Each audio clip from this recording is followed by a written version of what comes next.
Boa tarde, quarto ano. Como vocês estão? Aqui está tudo bem.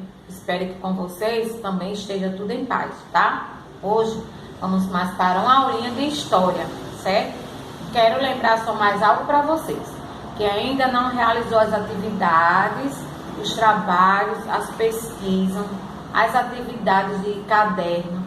Realizem as pesquisas de videoaula, de fotografias, as atividades avaliativas. Envie para a escola para que eu possa dar a pontuação de vocês, tá? Porque hoje nós iremos entrar na página de história de 88, tiro o didático de vocês, e aí vocês vão continuar comigo estudando esse conteúdo, o fim do período regencial, certo? O período regencial foi marcado por dificuldades econômicas e muitas tensões políticas, agravadas pelo grande número de revoltas, com o objetivo de evitar que o Brasil fosse dividido em vários países menores, membros dos principais partidos políticos da época. O Partido Conservador e o Partido Liberal pensaram que a monarquia poderia estabelecer o país. Lá no ano de 1840, ocorreu um movimento político que defendia a nomeação de Pedro de Alcântara para o imperador. Muitos políticos estavam insatisfeitos com o governo regencial de Araújo de Lima, o Marquês de Olinda. Contudo, a monarca ainda tinha 14 anos de idade. De acordo com a Constituição, o governante da nação deveria ter no mínimo 18 anos para ocupar esse cargo.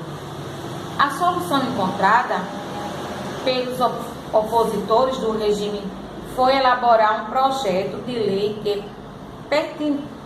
permitisse a coroação de Pedro de Alcântara antes que ele completasse 18 anos. O futuro imperador foi constatado e concordou com a proposta. Assim, em julho de 1840, foi decidido que Pedro de Alcântara assumiria o governo, tornando-se o segundo imperador do Brasil. Esse ato ficou conhecido como um golpe da maioridade, pois antecipou a maioridade do monarca e declarou habilitado a exercer o cargo de imperador. Então aí tem uma foto, né, mostrando o fim do período regencial.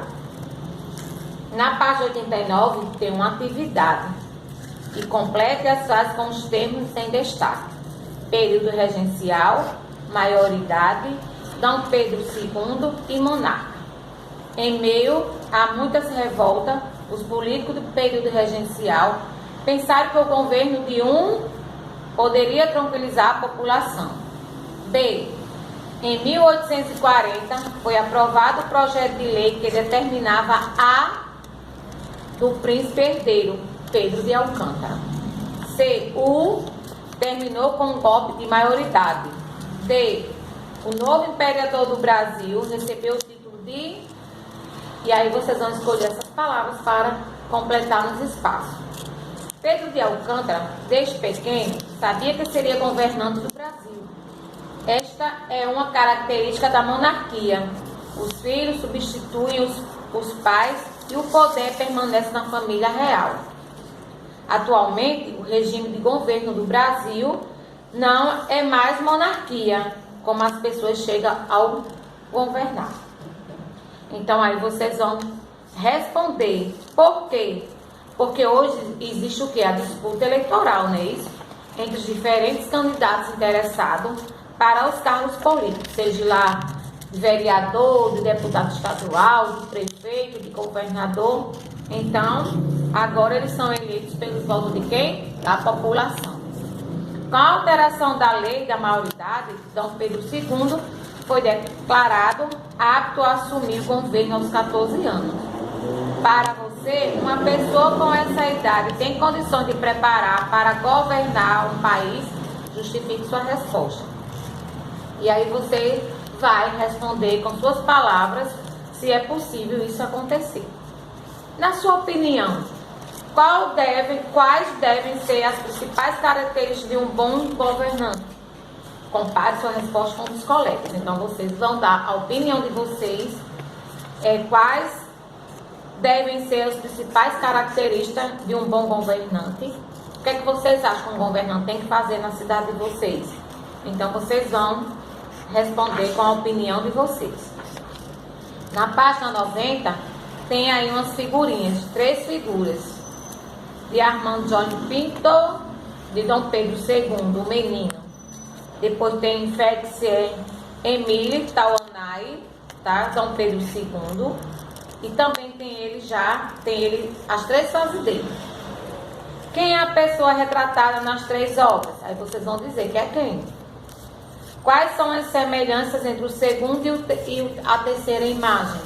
E aí vocês vão diferenciar e vão responder. Observe as fotografias oficiais dos últimos presidentes do Brasil e aponte uma semelhança entre os trajes usados por eles e pela monarca. Então, vocês vão decifrar os trajes dos governantes desta época agora e os de antigamente. Qual seria a diferença? Embaixo tem para vocês fazerem uma entrevista para o diretor ou vice-diretor. Essa atividade 6, só quando vocês voltar para a escola, que aí vocês vão fazer uma entrevista, ou com Zena, ou com Flávia, ou com Fabiana, certo? Porque são agora as diretoras e os vice-diretores da nossa instituição. Na página 91, vai ter Pequeno Cidadão, a liberdade religiosa. Além de lutar pelo fim da escravidão e por melhores condições de vida, muitos africanos escravos e libertos também lutavam por liberdade religiosa. No Brasil imperial, a única religião aceita e garantida pela Constituição de 1824 era o catolicismo. Atualmente, no Brasil, as diferenças práticas religiosas são protegidas pela Constituição de 1988. Aí é um ato ecumênico durante campanha na Copa da Paz, no Rio de Janeiro, em 2014. Então, todos os representantes de várias religiões, eles se reuniram, certo?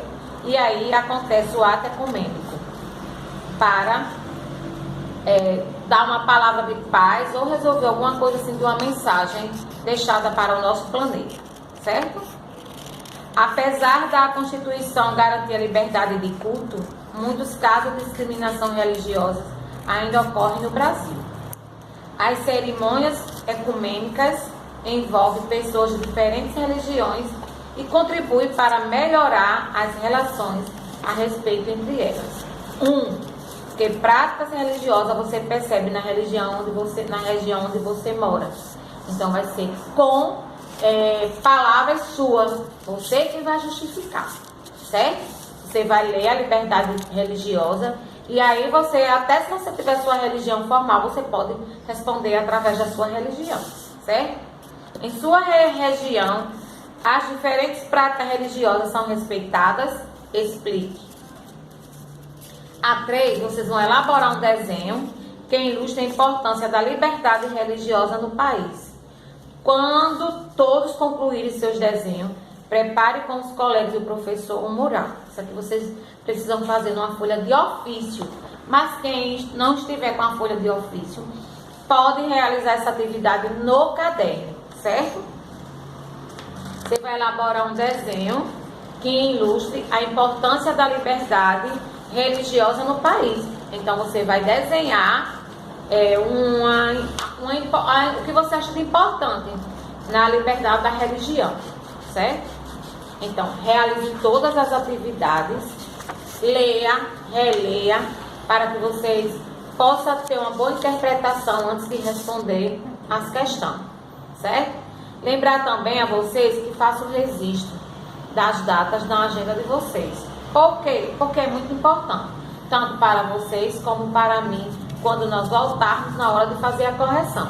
E aí vai estar lá quem fez, ao dia e a data, certo? Então, realizem as atividades de vocês, leia e releia antes de vocês responder, certo? A atividade é um ato de que vocês estão se desenvolvendo os conteúdos e compreendendo os temas estudados.